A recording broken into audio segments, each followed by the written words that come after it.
كل البراندات هتلاقوها موجوده عند رأفت صيام، خصوصا فرع المحله الكبرى. بدايه ايه مبشره موفقه. ماشي نبدا.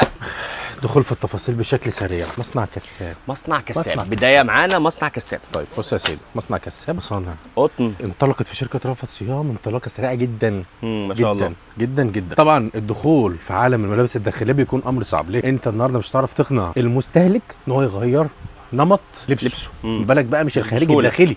حلو. فانت عشان تقنعه بتقول له جرب. الحمد لله الناس جربت معانا مصنع كساب. مصنع كساب خد ثقه كبيره جدا. طبعا زي ما انت شايف الفانيلا بتاعته نسخه طبق الاصل من اي فانيلا من اي مصنع مشهور، اي براند يعني، سعر اعلى مقارنه بسعره المنخفض عنه. يبقى سعر وجوده في نفس الوقت. بالظبط. عندك طبعا الوان فانيلا بتاعته، الالوان فانيلا الابيض، الشورت الالوان، الشورت الابيض. عندك كمان الاطقم بتاعته مقاسات رجالي بس ولا في منها رجالي واطفال؟ عندك رجالي، عندك اطفالي، اطقم كامله وفانيلات فردانيه. تشكيله مميز ما شاء الله. بنصح بيه اي حد ان هو يشتغل فيه، حتى لو يجرب علبه زي دي كده. علبه زي دي كده مش هتخسر معاك. علبه 6 قطع، نص علبه 6 قطع. دي نص دسته يعني، حاجه بسيطه يعني حاجه بسيطه خالص عشان خاطر تجرب الشغل فيه. والنهارده يا جماعه لو انت ما اشتغلتش في حاجه جديده او في حاجه تقدر تدخل لك دخل جديد، هتفضل محلك سر. التجديد مطلوب واساسي. ماشي.